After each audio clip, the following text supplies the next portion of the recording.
Cylinder বিস্ফোরণে মুহূর্তের মধ্যে চকবাজারে ছড়িয়ে পড়ে ভয়াবহ আগুন। লেলিহান শিখা জ্বলতে থাকে রাত থেকে সকাল পর্যন্ত। আগুনের এই তীব্রতার জন্য বিভিন্ন ভবনে রাসায়নিকের মজুদকে দায়ী করছে ফায়ার সার্ভিস। তারা বলছে রাসায়নিক নিঃশেষ না হওয়া পর্যন্ত জ্বলেছে আগুন।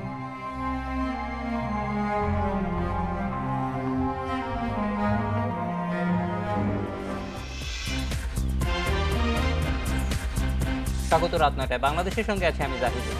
সবশেষের খবর, আলোচনার বিশ্লেষণ নিয়ে থাকছে নুসরাত হক আর খেলাধুলার খবর জানাবো আমি সাইদ সাদিক। শুরুতে জানাচ্ছি শিরোনাম। আগুনে ধ্বংসস্তূপ চকবাজারে স্বজন হারানোর আহাজারি, নিহত ৬৭, এখনো নিখোঁজ অনেক। শনাক্ত করা যাচ্ছে না অনেক মরদেহ, পরিচয় নিশ্চিতে ডিএনএ পরীক্ষা হবে ঢাকা মেডিকেলে।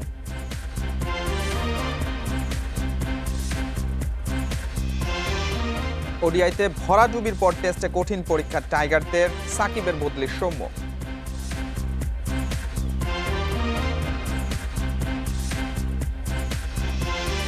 রাত ৯টায় বাংলাদেশে আজ মতামত পাঠানোর বিষয়ে চকবাজারে আগুন। মতামত পাঠাতে পারেন SMS অথবা ফেসবুকে। আপনাদের মতামত জানাবো সংবাদের পরের অংশে।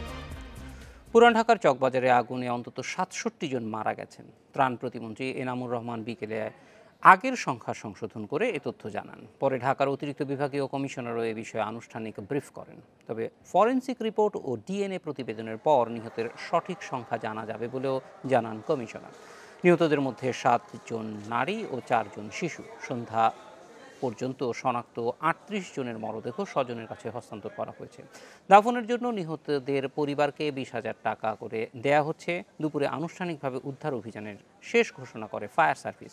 তবে তাদের ৩টি ইউনিট ঘটনাস্থলে রয়েছে। তারা সিটি কর্পোরেশনের কর্মীদের সঙ্গে সমন্বয় করে আবর্জনার স্তূপ সরাতে কাজ করছেন।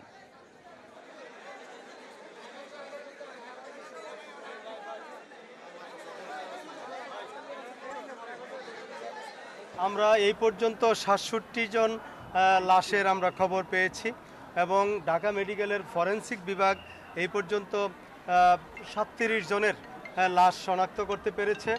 কোনো বডির ব্যাপারে এখনো পর্যন্ত এই ফরেনসিক বিভাগ এগুলো নিশ্চিত হওয়ার চেষ্টা করছে এবং এগুলো নিশ্চিত হওয়ার পরপরই আমরা এক্সাক্ট এটা কি ফুল বডি না কি অবস্থা, এক্সাক্ট অবস্থাটা আমরা আপনাদেরকে জানিয়ে দেব। প্রায় ১৫ ঘন্টা ধরে পুড়েছে চকবাজারে চুরিহাট্টা।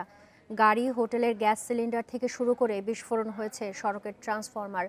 ওয়াহেদ মেনশনে রাসায়নিক, প্লাস্টিক ও প্রসাধন সামগ্রীর গুদাম থাকায় সৃষ্টি হয় ভয়াবহ পরিস্থিতির। সকালে 2টি হেলিকপ্টার থেকে ছেটানো হয় পানি। বেলা ১টার দিকে উদ্ধার অভিযানের সমাপ্তি ঘোষণা করেন দক্ষিণ ঢাকার মেয়র।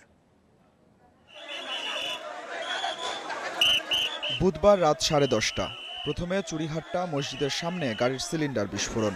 এর থেকে সঙ্গে সঙ্গেই বিস্ফোরিত হয় আমানিয়া ও রাজমহল হোটেলের সামনে থাকা গ্যাস সিলিন্ডারও। মুহূর্তে আগুন ছড়িয়ে পড়ে যানজটে রুদ্ধ সরু গলিতে। 10:38 খবর পেয়ে 11:15 সেখানে আসে ফায়ার সার্ভিসের 3টি ইউনিট। তবে এর আগেই আগুন ছড়িয়ে পড়ে Wahed mention, Arif mention, Jamal community centre সহ 5টি ভবনে।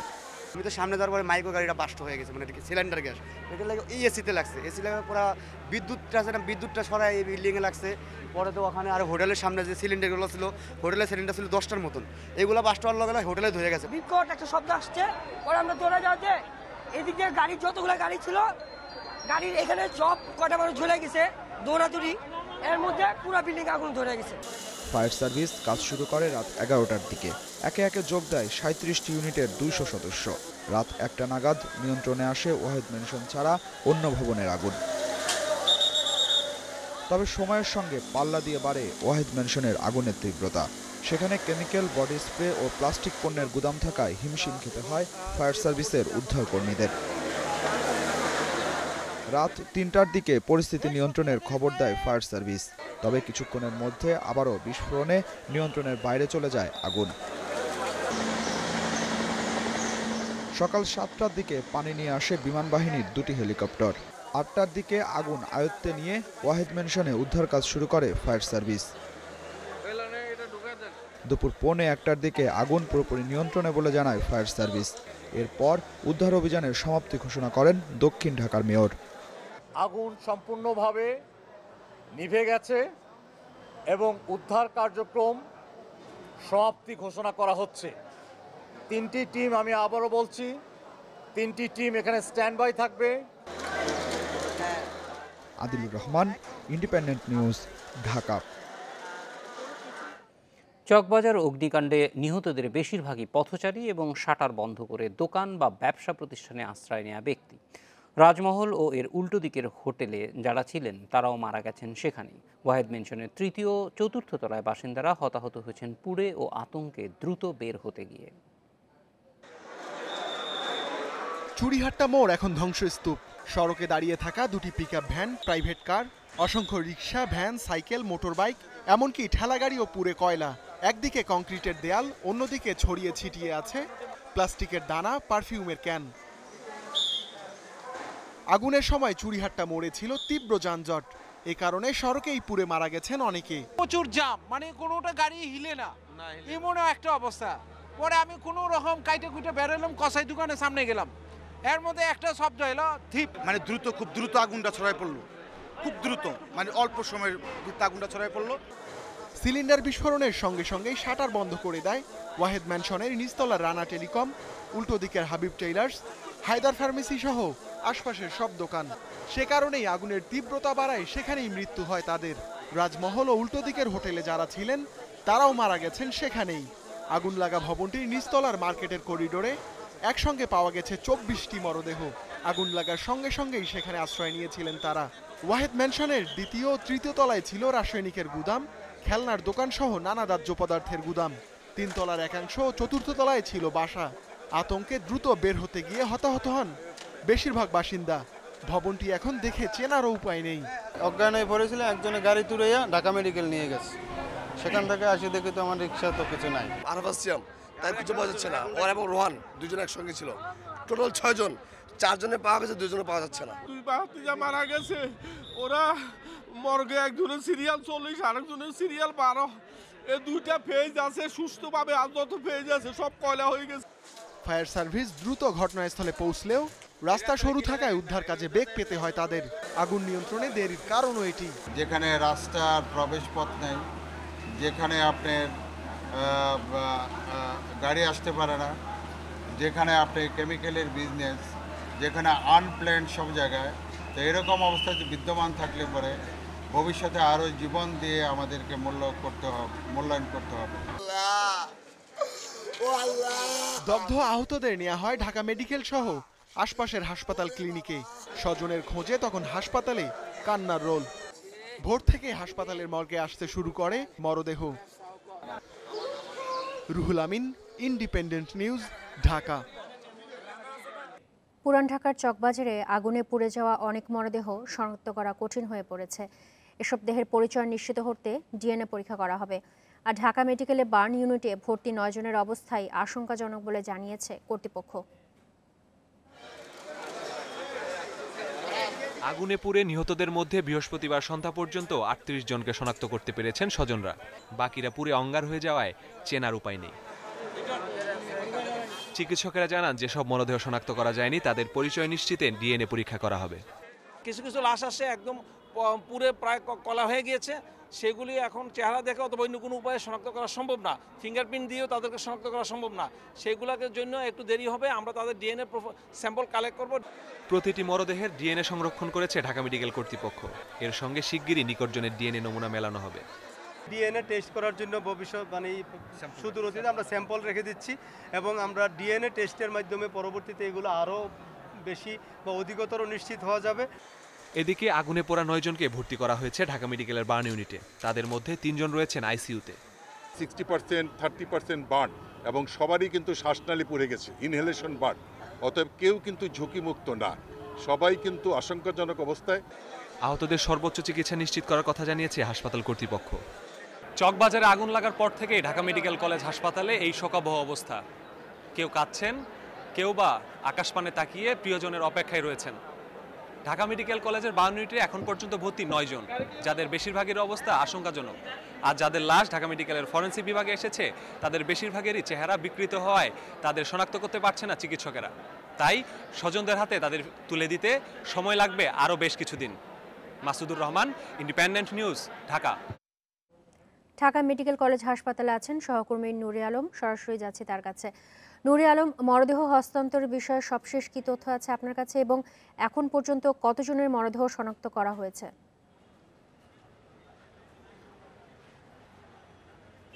সবশেষ তথ্য অনুযায়ী 40 জনের মরদেহ ঢাকা মেডিকেল কলেজ কর্তৃপক্ষ শনাক্ত করতে পেরেছে। এর মধ্যে 40 জনের মরদেহই তাদের স্বজনদের কাছে হস্তান্তর করেছে কর্তৃপক্ষ। এই তথ্য জানিয়েছেন আমাদেরকে ফরেনসিক বিভাগের প্রধান। তিনি কিছুক্ষণ আগে সাংবাদিকদের সাথে কথা বলে এসব তথ্য জানান। এছাড়া তিনি জানান যে আগামী রোববার যাদের মরদেহ এখনো চিহ্নিত করা যায়নি তাদের স্বজনদেরকে সিআইডি অফিসে যে দাঁত, চুল এবং রক্তের নমুনা দিয়ে আসার জন্য তিনি আহ্বান জানান এবং সেই নমুনার সাথে এই যারা যেসব মরদেহ রয়েছে তাদের যে ডিএনএ নমুনা সংগ্রহ করেছে ঢাকা মেডিকেল কলেজ কর্তৃপক্ষ, সেই নমুনা মিলিয়ে পরবর্তীতে তাদের পরিচয় নিশ্চিত করা যাবে বলে মেডিকেল কলেজ কর্তৃপক্ষ আমাদেরকে জানিয়েছেন। এবং তারা বলছেন যে এই ব্যবস্থা নিতে যতটুকু তাদের সক্ষমতা রয়েছে তার সবটুকুই ব্যবহার করবে ঢাকা মেডিকেল কলেজ কর্তৃপক্ষ এবং যত দ্রুত সম্ভব এই মরদেহের পরিচয় নিশ্চিত করবে তারা। এছাড়া এই ঢাকা মেডিকেল কলেজের বার্ন ইউনিটে আহত অবস্থায় ভর্তি রয়েছেন 9 জন। এই 9 জনের অবস্থায় আশঙ্কাজনক, যার মধ্যে 2 জন আইসিইউতে এবং 1 জন অপারেশন থিয়েটারে রয়েছেন বলে মেডিকেল কলেজ কর্তৃপক্ষ আমাদেরকে জানিয়েছেন। আর এই 9 জনের মধ্যে যে 2 জন আইসিইউতে রয়েছেন আর 1 জন অপারেশন থিয়েটারে রয়েছেন তাদের অবস্থা বেশি আশঙ্কাজনক বলে মেডিকেল কলেজ কর্তৃপক্ষ আমাদেরকে জানিয়েছেন। কর্তৃপক্ষ বলছেন যে এই 9 জনের বেশিরভাগেরই দেহের 20 ভাগ, 30 ভাগ, 40 ভাগ, 50 ভাগ করে অংশ পুড়ে গেছে। এছাড়া এই 9 জনের প্রত্যেকেরই শ্বাসনালী পুড়ে গেছে বলে মেডিকেল কলেজ কর্তৃপক্ষ আমাদেরকে জানিয়েছেন এবং তারা বলছেন যে তাদের চিকিৎসার জন্য সব ধরনের ব্যবস্থা নেওয়া হচ্ছে। এরই মধ্যে ত্রাণ প্রতিমন্ত্রী ঘোষণা দিয়েছেন যারা আহত রয়েছেন তাদের চিকিৎসার জন্য 20 লাখ টাকা বরাদ্দ দেওয়া হয়েছে এবং যারা নিহত হয়েছেন তাদের দাফনের জন্য 20,000 করে টাকা দেওয়া হবে বলে এরই মধ্যে ত্রাণ প্রতিমন্ত্রী ঘোষণা দিয়েছেন। এই ছিল আমার কাছে সবশেষ তথ্য। সিলিন্ডার বিস্ফোরণে মুহূর্তের মধ্যে চকবাজারে ছড়িয়ে পড়ে ভয়াবহ আগুন। লেলিহান শিখা জ্বলতে থাকে বৃহস্পতিবার সকাল পর্যন্ত। আগুনের এই তীব্রতার জন্য ওই এলাকার ভবনে রাসায়নিকের মজুদকে দায়ী করছে ফায়ার সার্ভিস। তারা বলছে রাসায়নিক নিঃশেষ না হওয়া পর্যন্ত জ্বলেছে আগুন। চকবাজারের চুরিহাট্টা মূলত প্রসাধনী ও প্লাস্টিক পণ্য তৈরির কাঁচামাল বেচাকেনার কেন্দ্র। বুধবার রাত 10:30টার দিকে গাড়ির সিলিন্ডার বিস্ফোরণের পরপরই আগুন দ্রুত ছড়িয়ে পড়ে আশপাশের কয়েকটি ভবনে। এসব ভবনে বিভিন্ন দোকানের পাশাপাশি ছিল রাসায়নিক, প্লাস্টিক ও প্রসাধন সামগ্রীর গুদাম। রাজধানীতে রয়েছে 1000-এর বেশি অবৈধ রাসায়নিক ও দাহ্য পদার্থের গুদাম। এর মধ্যে পুরান ঢাকাতেই আছে 850, আর এসব গুদাম তৈরি করেছে মারুন ফান্ড। পারফিউম তৈরির রাসায়নিক ও সিলিন্ডার বিস্ফোরণের কারণেই চকবাজারে আগুনের ভয়াবহতা বেড়েছে বলে মনে করছে ফায়ার সার্ভিস। এ কারণে দীর্ঘ হয়েছে আগুন নেভানোর কাজ। বডি স্প্রের যে আইটেমগুলো আছে এগুলো থিনার জাতীয় থাকে, তারপরে অনেক পেট্রোলিয়াম জাতীয় জিনিসপত্র এখানে থাকে, লোশনের যে এগুলো সব অল আর কসমেটিক কেমিক্যাল আইটেম। প্রত্যেকটা ডিজাস্টার শুধু মানুষকে মারে না, এই ডিজাস্টার কিন্তু একটা ভালো লেসন দেয় এবং ওয়েক আপ কল দিয়েছে যে তোমরা সতর্ক হও, তা না হলে পরে ভবিষ্যতে এর চেয়ে বড় জিনিস আসতেছে। ফায়ার সার্ভিসের তথ্য অনুযায়ী পুরান ঢাকার গুদাম ও কারখানায় রয়েছে glycerine, sodium anhydrous, sodium thiosulphate, methyl, ethyl, ketone, thinner, আইসোপ্রোইলের মতো ভয়ঙ্কর দাহ্য রাসায়নিক। আগুনের সংস্পর্শে এগুলো ব্যাপক ক্ষমতার বিস্ফোরকে পরিণত হয়। পানি ছেটালেও কমে না ভয়াবহতা। এই ব্যবসায়ীগুলা ব্যবসা করছে, আমরা গিয়ে ফাইন করলাম, ওরা বন্ধ করে দিয়ে চলে গেল। কিছুদিন পরে ওরা আবার আস্তে আস্তে এসে বসে যাবে। চকবাজার, পুরান ঢাকা পুরো এলাকাটাকে হয় আবাসিক এলাকা ডিক্লেয়ার করতে হবে অথবা নির্দিষ্ট কিছু গুডসের জন্য শুধু ব্যবসা করা যাবে, আর অন্য কোনো ব্যবসা করা যাবে না। ওদেরকে সহায় দিতে হবে। 9 বছর আগে নিমতলির ভয়াবহ দুর্ঘটনার পর পুরান ঢাকা থেকে 800 রাসায়নিক গুদাম ও কারখানা কেরানীগঞ্জে সরিয়ে নেওয়ার উদ্যোগের কথা জানিয়েছিল সরকার। তবে সেটি রয়ে গেছে পরিকল্পনাতেই। যে ডিটেল এরিয়া প্ল্যান সেই 2010 থেকে 2019 প্রায় 10 বছর ধরে আমরা পুরনো ঢাকা কেন কোনো ঢাকাতেই কোনো ধরনের পরিশীলিতকরণের কার্যক্রম দেখি নেই। এবং এই পুরো প্রক্রিয়াটা মনে হয় এটা একটি আত্মঘাতী সিদ্ধান্তের মধ্যে আমাদের থেকে যাওয়া। জনবসতি থেকে রাসায়নিকের গুদাম সরানো না হলে এমন ট্র্যাজেডি বারবার ঘটার আশঙ্কা করছেন বিশেষজ্ঞরা। Farzana Akter, independent news, Dhaka. ২১-এর প্রথম প্রহরে ভাষা শহীদদের শ্রদ্ধা জানিয়েছেন রাষ্ট্রপতি মোহাম্মদ আব্দুল হামিদ ও প্রধানমন্ত্রী শেখ হাসিনা। কেন্দ্রীয় শহীদ মিনারে রাত 12টা 1 মিনিটে ফুল দিয়ে শ্রদ্ধা জানান রাষ্ট্রপতি ও প্রধানমন্ত্রী। শহীদ বেদিতে কিছুক্ষণ নীরবে দাঁড়িয়ে তারা সম্মান জানান। এরপর দলীয় নেতা হিসেবে আওয়ামী লীগের পক্ষ থেকে এবং মন্ত্রিপরিষদ সদস্যদের নিয়ে আবারও শহীদ বেদিতে ফুল দেন শেখ হাসিনা। পরে জাতীয় সংসদের স্পিকার এবং 14 দলের নেতারা শ্রদ্ধা জানান। এরপর সর্বস্তরের শ্রদ্ধা জানানোর জন্য উন্মুক্ত করে দেয়া হয় শহীদ মিনার। শৃঙ্খলভাবে ফুল দিয়ে ভাষা শহীদদের স্মরণ করেন সামাজিক সাংস্কৃতিক সংগঠনের নেতাকর্মী ও বিভিন্ন শ্রেণী পেশার মানুষ।